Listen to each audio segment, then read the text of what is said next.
Joining me now is Lieutenant Colonel Daniel Davis, retired U.S. Army member. Lieutenant, what in the world is going on in the Army that would lead two members to commit such violent acts? Well, I think it's really important to keep this in context. I mean, there's like, what is it, like 1.8 million members of the armed force on active and reserve forces, et cetera.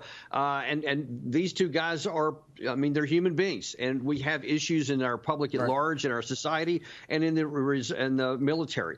But when you look at, and there's been some studies done recently, because there was lots of concerns after January 6th that there was a lot of folks who were in military veterans, and so they said, hey, maybe we need to look at a problem here. So there are some studies done. CSIS, RAND did some stuff, and what they found out that there was a minuscule fraction of less than 1% that had any concerns at all about radicalism. RAND study said that there's actually, in most cases, lower percentages of potential radicalism in the military as the society at large. And that doesn't surprise me, because most people who join the military have a love of country and they want to defend our country. They don't want to radicalize and do anything against it, even if they may not agree with some points here and there. So I just think people need to be careful about drawing too many conclusions, because these two guys both had military backgrounds.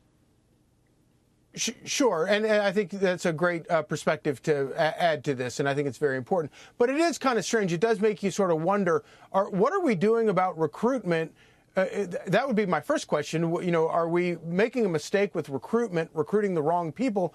And then secondly, both of these guys earned awards. Jabbar earned a medal for the global war on terrorism, and then he turns around and becomes a terrorist.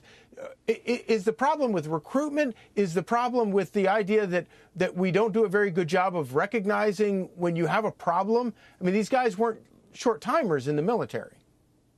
No, I think that the issue is not that. In fact, let's look at Jabbar first of all. He wasn't radicalized, according to people who have known him, have been interviewed in the press today, until about a year ago, which is 7 or 8 years after he left service. So apparently there's no connection between what happened during the time he was in service and in the one in Las Vegas, that guy there was, by all accounts, there was some kind of domestic issue that was going on, some kind of a problem he had with his wife. He left there, drove to this, and connected this, and there's no evidence whatsoever that this has any kind of, terrorist kind of operations in terms of ISIS or anything of radicalized like that. This looks like it might have been a mental health issue. And the one thing that is important is that we got to, take care of each other. And that's one thing the military tries to do really well. Certainly it did during my time in active duty. But look, we're human beings, and there are going to be some mistakes made. And sometimes people get radicalized for reasons that there's nothing you can do about it. But I'll just tell you, I don't think it's an issue of recruiting, that we're recruiting, quote, the wrong people. We do lots of screening on that anyway, and there is a tiny number of things that have happened like this that I don't think you have a systemic problem.